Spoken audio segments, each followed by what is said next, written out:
Olá, tudo bem com você? Programa Diálogo Aberto, iniciando agora nessa conversa que todas as semanas nós temos falando sobre pontos importantes, falando sobre questões também que nos interessam, trazendo personalidades, pessoas que nos ajudam também a refletir. E começando o programa Diálogo Aberto de hoje, nós vamos falar justamente sobre o Instituto Histórico e Geográfico do Pará. Ao longo desses mais de 120 anos, 123 anos mais precisamente, o Instituto possui acervos diversificados, compostos por documentos, fotografias, pinturas, livros, e vários tipos de acervos que também estão presentes lá no Instituto Histórico e Geográfico do Pará. Desse assunto nós vamos falar justamente conversando ao longo da nosso bate-papo agora aqui no Diálogo Aberto com a professora Anaíse Vergolino, ela que é a presidente do Instituto Geográfico e Histórico do Pará. Professora, seja muito bem-vinda aqui ao programa Diálogo Aberto. Muito obrigada pela oportunidade. E a professora Anaísa vai justamente falar conosco sobre esse tema e também nos orientar nesse trabalho todo que o Instituto desenvolve. E se você quiser participar conosco, fazendo a sua sugestão, dando seu comentário, você pode participar pelo 98802-3444. 98802-3444, esse é o nosso contato, para você também participar e construir junto esse diálogo que é meu, que é seu, que é de todos nós. Professora, nós vamos falar então sobre a questão, primeiro dessa estrutura que começa lá pelos anos de 1900, não é isso? O Instituto traz justamente, ele nasce com que objetivo? Bom, ele nasce no governo do Paz de Carvalho, certo, por ocasião dos festejos dos 400 anos de descobrimento do Brasil, que naquela altura se falava em maio. Depois isso mudaria essa data. Mas, enfim, isso aconteceu em 3 de maio de 1900. E o governador do estado, que era José Paz de Carvalho, criou uma comissão para organizar os festejos desse quarto-centenário. E era o Gentil Bittencourt, que era o vice-governador, e criou-se uma comissão e subcomissões. Uma dessas subcomissões, de onde nasceu o Instituto Histórico e Geográfico do Pará, era destinado a quê? A produzir conhecimento sobre a Amazônia. Eu sempre repito o seguinte, que a Universidade Federal do Pará, que é a maior, considerada a maior da Amazônia, ela está na casa dos 60 anos e tudo, ainda não chegou aos 100. E esse conhecimento sobre a Amazônia, quero dizer, no campo das ciências humanas, né? Porque nós já tínhamos o Museu Guild, que sempre foi voltada para as ciências naturais, né? Emílio Guild e todos os outros. Então, criou-se, por conta disso, com esse objetivo, de produzir conhecimento sobre a Amazônia. Então, foram 50 e tantos nomes de intelectuais, mas esses intelectuais daqui que fundaram o Instituto, que nós poderíamos ver classe, quer dizer, intelectuais civis dedicados ao estudo, como foi o Guild. Guild foi um dos fundadores do Instituto, né? E era o presidente do museu, atual Museu Paraense Emílio Guild. Mas havia também os políticos, havia a classe eclesiástica, havia a classe militar, não é? Se nós pudéssemos agrupar as classes representativas dessa sociedade. De todo modo, o importante é dizer que os grandes intelectuais desse período foram fundadores do Instituto Histórico e Geográfico. Basta consultar a lista, né, dos nomes que estão lá e muitos políticos e intelectuais que dão nome a rua, por exemplo. Ou o Barão de Marajó, que era o Gama e Abreu. Não é? Ele foi um dos fundadores do Instituto, dá nome a uma rua, e foi, na época, um grande precursor do estudo da geografia da região. Também é preciso dizer que, naquele momento, a ciência não era assim tão diversificada, especializada como é hoje, não é? Então, eram intelectuais humanistas, quer dizer, eles percorriam vários campos. Então, esse é o nome, que inclusive é o nome de uma das medalhas do Instituto. Certo. O outro que é o Domingos Antônio Raiol, que era o barão de Guajará, que foi presidente dessa província e de outras províncias, até de São Paulo, de outras do Nordeste, que já era um grande historiador no período e era um homem da política, que foi um dos fundadores, o principal, ficou como o primeiro presidente do Instituto Histórico e Geográfico do Pará. Quem foi este homem? Muitos já se conhecem, muitos já se sabem, que foi aquele historiador que escreveu Os Motis Políticos, que é a obra clássica sobre a cabanagem. Não é? Então, são homens desse quilate, não é? Que tem tantos outros. E então, eles fundaram, foi fundado o Instituto com esse objetivo, e logo eles produziram isso, as 3 primeiras revistas sobre a Amazônia, que fala da história, da geografia, da etnografia, do folclore, tudo sobre nesse campo das ciências humanas, ciências sociais. São preciosas essas revistas que dão informação sobre esse período, entendeu? Então, com essa finalidade que o Instituto nasceu. Depois ele entrou num período de crise e foi reinstalado em 1917. Certo. Outro grupo. Certo. Né? Hoje funciona lá no Solar. No Solar, né? O Solar Barão do Guajará, que era a residência de um desses vultos daqui da nossa cidade, que era o Visconde de Arari, que era a família Sherman. Então é um prédio que foi residência. Foi residência. Esse prédio. Foi residência. Numa área, agora, Instituto e Solar, apesar de hoje eles são ligados, mas no início eles tiveram temporalidades diferentes. Certo. Então, mas não funcionou, então, desde o início lá? Não. Quer dizer, antes de 1900 já havia, até mesmo no século XVIII, indicativo de que aquele local havia uma edificação. Portanto, era um local privilegiado no que hoje é o Centro Histórico de Belém, onde está o Solar. Bem, então, o Visconde de Arari, que era da família Sherman, ancestral da família Sherman, temos até o quadro sobre ele, em exposição lá no Solar. Então, ele foi o dono dessa residência, era a residência dele. Em determinado momento da vida dele, ele destina esse prédio em testamento para a sua sobrinha, e me parece, se não me falha a memória, que era afilhada também, da Maria Vitória, que era solteira, uma moça solteira. E ela acabou que esse prédio se tornou um dote de casamento quando ela casa com o Domingos Antônio Raiol, que depois no Império ele seria Dom Pedro II, dado o título a ele de Barão de Guajará. E ela passou a ser baronesa de Guajará. Quer dizer, em 1900, quando o Instituto surge, esse prédio já existia. Anos depois, é que o Instituto, que não tinha sede até então, reunia do Padre Carvalho, reunia em outros lugares, passa a ter a sede, o Solar, Barão de Guajará, quando os herdeiros, o Pedro Raiol, que era o herdeiro da família, com a morte do barão, ele vende à prefeitura o prédio, com tudo que tinha dentro. Certo. Entendeu? Mas assim, o Instituto, ele não faz parte de nenhuma esfera governamental? Não. Ele não é exatamente governamental, ele é uma associação cultural privada, sem fins lucrativos e reconhecida de utilidade pública por decreto federal, também lei estadual. Certo. Então, e hoje, como é que o Instituto se mantém? Como ele não é um prédio tão público, né, não tem essa questão, nenhuma de receber fundação, nenhuma dotação. Como é que ele trabalha, então, para poder manter esse material todo? Também tem funcionários, né? Pessoas que participam. Realmente, esse é o grande desafio dessa instituição. Mas é assim, tem funcionado, e não é de agora, sempre com convênios, né, e ajudas. Por exemplo,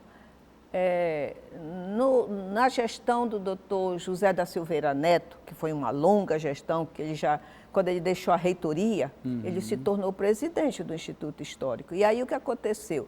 A revista do Instituto, que não tinha condições de ser do Instituto Bancário, a universidade assumiu essa revista. Um exemplo. Ela fez um convênio, um acordo de cooperação. Depois, um grande acervo documental, precioso, porque tem atas de várias cidades, vários municípios, né?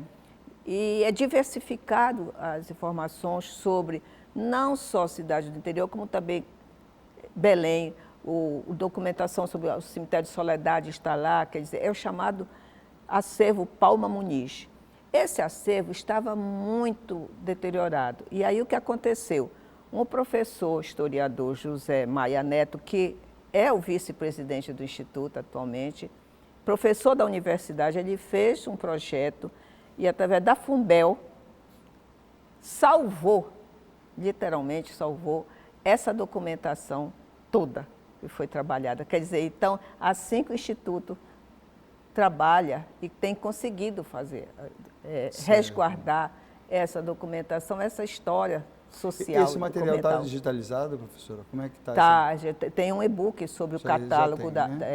Primeiro foi um catálogo impresso, né? Certo. E agora tem um e-book. E ele, eu diria assim, que dos nossos acervos, é o acervo que passa o ano inteiro sendo procurado por pesquisadores locais, nacionais e internacionais. Certo. Então, o diretor atual é o professor Dr. Décio Guzman, que é historiador também da universidade, e ele é o diretor do arquivo, tem um bolsista.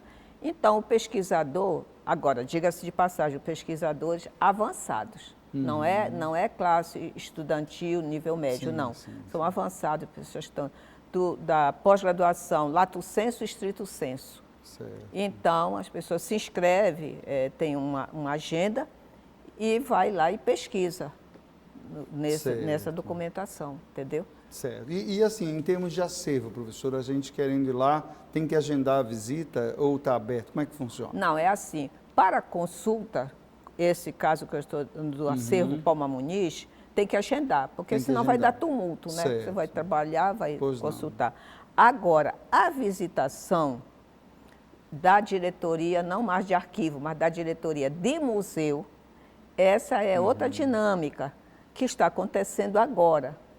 Quer dizer, a diretoria de museu, que tem como diretor o professor historiador Aldrin Moura de Figueiredo, né? E a sua equipe, a professora Michele Queiroz, a professora Deisiane Ferraz, que tem experiência do Sistema Integrado de Museus, porque já fazem parte, já trabalharam.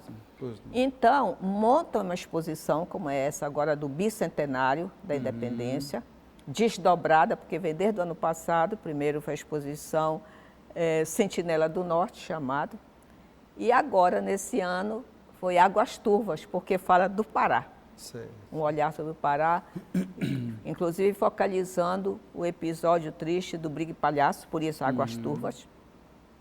Então, essa exposição montada, e aí ela sobre a visitação o ano inteiro, numa dinâmica de museu, quer dizer, segundas-feiras não, mas de terça a sexta tem a visitação. A partir de que horas? A partir de 9 horas. Até umas 17 horas. Né? Então, a pessoa pode ir, o visitante pode ir. A pessoa individual pode entrar. Agora, né? Se for escolas, ou coisa, aí, como um número maior, que agendar. Certo. E também precauções que nós temos, porque, por exemplo, se for uma escola de 40 pessoas ou 50, não sobe todos de uma vez, aí porque tem o toda prédio a orientação, logicamente, vai subindo em grupos, porque o prédio é um prédio antigo, né? Não convém fazer peso, né? Então temos essa cautela, esse cuidado, mas ele, com todas essas dificuldades, ele está aberto e fazendo o papel do Instituto. Qual é o objetivo do Instituto? Divulgar o conhecimento e preservar a memória, em síntese. Certo. Quer dizer, está divulgando esse conhecimento para o grande público, até criança, porque semana passada tivemos 66 crianças da Escola Corujinha, né, que foram guiados lá pelas professoras e pela uma dos membros dessa diretoria, a professora Michele Queiroz. Quer dizer, as crianças passaram a manhã lá, chegaram de ônibus. E professora, né? qual o contato? Como é que a gente pode fazer? Os nomes, né? Então, eram 40. E na nossa gestão nós ampliamos para 30, com algumas mudanças. Por exemplo, os 40 tentando todos homens. Certo. Nessas 30 que foram criadas, entraram mulheres, não por questões de ser feminista, coisa ok. políticas, Até né? por questão realmente de justiça, né? De justiça, são mulheres porque que participam também dessa construção exato, histórica. participaram, exatamente. Por exemplo, o que foi a Emília, que foi a primeira presidente mulher do Museu Guild, quer dizer, ela hoje é patrona de uma cadeira. A Catarina, até por sinal minha parenta, Vergulino Dias, que foi uma geógrafa, né, que estudou toda essa Belém Brasília, mas sempre morou no Rio de Janeiro, é uma referência na pesquisa. Ela se tornou patrona nessa área da geografia, né? A doutora Clara Pandolfo, que foi o nome do magistério, né, ligado à química, da planejamento da Tem uma Sudã. história efetiva mesmo na educação, né? E não necessariamente também esses novos 30 foram só paraenses ou só nortistas. Houve, tornaram patronos, pesquisadores que não eram nascidos no Pará, nem na região, como Eduardo Galvão, um grande nome da etnologia indígena, que hoje dá nome ao pavilhão Eduardo Galvão no museu. No museu, se tornou patrono. O Protásio Frickel, que era um missionário, depois ele saiu da ordem dos missionários franciscanos, e foi um grande pesquisador da área da arqueologia e indígena também, na área fronteiriça dos Tirió, Aramagoto, no Brasil setentrional, não é? De fronteira com da história os países. eclesiástica paraense. E na escola tem lá, tem o Dom Antônio de Macedo Costa. Certo. Né? Que sem dúvida uma referência muito grande no Estado. Então, quer dizer, tem as figuras Dom Lustosa também está? Hã? Dom Lustosa também? Do Antônio da Almeida Lustosa, estou me esquecendo agora do Antônio, estou me esquecendo dos dois. Dom Alberto Gaudêncio Ramos também, não? Não, Dom Alberto Gaudêncio Ramos, ele foi um dos ocupantes de uma dessas cadeiras eclesiásticas. Ok. Do Antônio, acho que foi do Antônio de Macedo Costa, uma dessas cadeiras eclesiásticas. Não é? Então, exatamente isso também teve... não fomos nós que criamos, nós já encontramos essas cadeiras, não é? A senhora entrou em que ano lá, professora? É uma longa história. Eu entrei substituindo o presidente que faleceu, o doutor Guaraciaba Quaresma Gama. Certo. Que foi por muitos anos presidente do Instituto. E ele faleceu em 2009.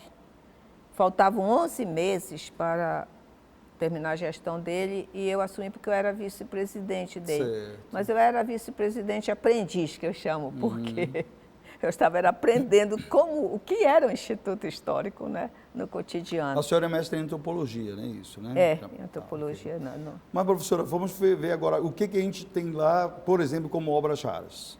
Tela Teodoro Braga, mapas históricos e geográficos do Pará, móveis imperiais do século XIX, então tem braços do Império também nessa estrutura, e isso é extremamente importante, porque muita gente nem sabe disso, né? O que a gente tem dessa época que marca um momento histórico nacional e que reflete diretamente nessa questão paraense? Inclusive temos a imagem lá do... Aqueles móveis ali, quer dizer, são móveis que nós encontramos, aqueles consoles, né? E também eu chamaria atenção para as telas. Certo. Olha, escute só, aquela tela que está ali, figurando Dom Pedro I, que no momento está na exposição, exato. Ela é do Manuel Pastana. Quer dizer, temos também pintores, tem 2 telas que elas ainda não apareceram aí, que elas foram restauradas, né, figurando o Dom Pedro II, do Constantino Chaves, lá está, belíssima, Constantino Chaves da Mota. São pintores, são autores paraenses, não é? Okay. E elas foram restauradas agora.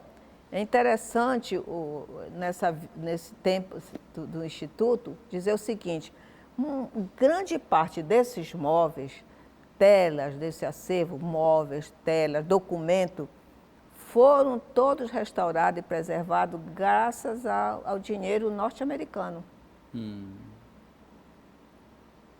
Quando aqui era a agente consular, Isso a foi em que senhora ano, Cristina, professora, esse restauro? foi o período de 2011, 2014, nessa primeira gestão. Então já tem né? quase 10 anos já, né? E essas telas foram restauradas com dinheiro, também fotografias raras, raríssimas, né? Que estão lá no nosso acervo. Fica ali próximo da ALEPA, da Assembleia Legislativa do Pará, né? Fica, então como nós importante. costumamos dizer, no correr da Alepa, entre a Alepa e a outra esquina, que é do Bixaramatá. E esses funcionários, servidores, colaboradores, são todos voluntários, professor? Bom, é assim, nós que somos sócios efetivos, que votamos e somos votados, que fazemos a composição das diretorias, todos nós somos voluntários. Certo. Voluntários, né? E eu costumo ter uma expressão que eu uso, que nós dirigimos ali o Instituto nas brechas, entre aspas, das nossas atividades, né? Sim, nossos compromissos acadêmicos, de trabalho e tudo, e até pessoais, familiares, né? Mas temos conseguido, quer dizer, então é um trabalho voluntário. Evidente que os demais que não estão na diretoria são esses que, como eu diria assim, na retaguarda, eles colaboram se uma todos pessoa, os por meses. exemplo, olha, eu gostaria de ser sócio do Instituto. Qual é o caminho que eu tenho que percorrer? Depende da classe de sócio. Se você quer se candidatar a sócio efetivo, que é esse que vota e é votado, certo. que vai ocupar uma diretoria em algum momento, caso queira também, certo. aí é assim, abre-se um edital vacante, uma cadeira, quantas cadeiras vacantes, abre-se um edital. Hoje tem quantas, professor? Tem cadeira vacante hoje? Tem, mas já vai haver, eleição agora. Ok. Eleição agora, né? Certo. Então, essa cadeia, aí a pessoa aberta, o edital, a pessoa manda o seu currículo, basicamente é isso, manda o seu currículo com seus trabalhos, né? E é isso, se inscreve. Então, como é o processo? No Instituto existe uma chamada Comissão de Admissão de Sócio. Certo. Eles fazem composta a de avaliação, 3 né? pessoas. Uma de História, uma de Geografia e uma de Antropologia. Essa comissão vai analisar essa documentação e o perfil, e dizer se o perfil do candidato, porque, Leno, é assim, o Instituto tem as áreas de História, Geografia, Antropologia, Folclore, digamos assim, e as áreas afins. Nas áreas afins, você pode ter sócio de diferente, do jornalismo, da arquitetura, médicos, tudo. Magistratura. Bem, e aí, o que a comissão logo vê é se... Vamos imaginar, uma pessoa da áreas afins se inscreve, é um médico. Certo. Se ele for um médico que faz, como o teu caso, o doutor José Maria Abreu, o doutor Aristóteles Guilherme de Miranda, eles são médicos, mas que têm trabalhos notáveis na área da história da medicina. Certo. Notável, brilhante. Inclusive, o doutor José Maria fez doutorado em medicina e ele é um patologista da Universidade Federal do Pará, entendeu? Mas ele tem esse perfil, porque dialoga com a história, né? Certo. Tem o doutor Luiz Carlos Bassalo Crispino, que é físico da Universidade Federal do Pará e tudo mais. Mas ele tem um trabalho também fantástico da história da ciência. Certo. Tá entendendo? Então, esse é diferente se você for um médico obstetra. Aí não tem a não ser que você fizesse a história da obstetrícia no Pará. De alguma forma ligada dialogando a essa com uma das áreas, entendeu? Certo. Então, aí a comissão vê logo isso. Entendeu? E até as outras áreas, o jornalismo, enfim, todas. E tem um site, né, professora, o Instituto, né? Acho que a gente tem até... É o www.ihgp.net.br. Isso, por aí que venha o o edital, tudo é publicado Tudo por aí. é visto por aí, né?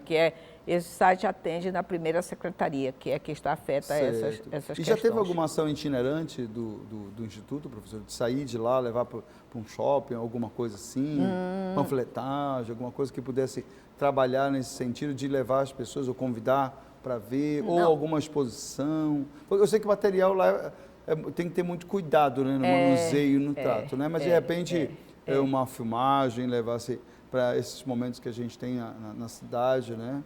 O que tem tido em shopping, assim, digamos, mais o sócio que vai ao shopping, fala, evidentemente, que vai falar no Instituto e muitas vezes leva alguma peça, algum exemplar para ilustrar, alguma exposição, como já houve, a propósito da imprensa. Da imprensa, né? Aqui no Pará foi uma exposição muito bem feita, que foi montada a curadoria da professora Rosa Arras, apesar de que ela não é nossa sócia, mas ela trabalhou. Certo. O marido dela é nosso sócio, o professor Jonas Arras, mas quem estava aí, a professora Paula Caluf, que estava organizando lá no shopping Castanheira, né? Certo. E tinha a participação de outros colegas do professor Aldrin Guerreiro, quer dizer, falando sobre imprensa, o Felipe Patroni, o papel do Felipe Patroni, eu acho que é um grande nome, né? E que tem que ser falado nessa história daqui da nossa imprensa. E não tem como deixar de lado, né, toda essa questão desse acervo, tudo que a gente tem, né, e realmente essa participação efetiva na questão da historiografia nesse sentido. Né? Então, é importante também, né, que a gente possa eu acho que espaços. essa é a finalidade do Instituto, eu digo isso, é a finalidade social do Instituto, quer dizer, porque o conhecimento, e sobretudo esse conhecimento mais específico, social, cultural, está muito nas universidades, né? Nas universidades, de modo geral, nas faculdades. Agora, tem um público que não é esse público e precisa saber. É esse que é o papel do Principalmente Instituto. as gerações, né, que estão aí, que precisam conhecer a nossa própria história. Exatamente, né? Quer dizer, esse projeto da professora Vânia, da professora do turismo, doutora do turismo, que tem convênio com a universidade, essa turma de colégio, de colegial, vai muitos que vão, né? Ok. Professora, então a gente queria agradecer a senhora pela participação aqui e por trazer tantas informações, né? O site a gente passou, está aí na tela, www.ihgp.net.br, e quem puder, e logicamente quem tiver interesse de participar, é uma forma também da gente valorizar a nossa própria história e trazer tudo isso aí também para o conhecimento do grande público, né? Que às vezes fica até, né, um pouquinho aí oculto nesse sentido. Então, professora, muito obrigado, sucesso mais uma vez aí na presidência do IHGP e para todos os colaboradores, que a gente consiga cada vez mais uma projeção de todo esse trabalho que está sendo feito. E você que nos acompanha, obrigado. Inclusive um abraço especial para a senhora Iraci Dias Vieira, ela que nos acompanha também aqui no Diálogo Aberto toda semana. Um grande abraço a ela e a todos aqueles que participam conosco. Nós vamos a um rápido intervalo e a gente retorna com o segundo bloco do programa de hoje.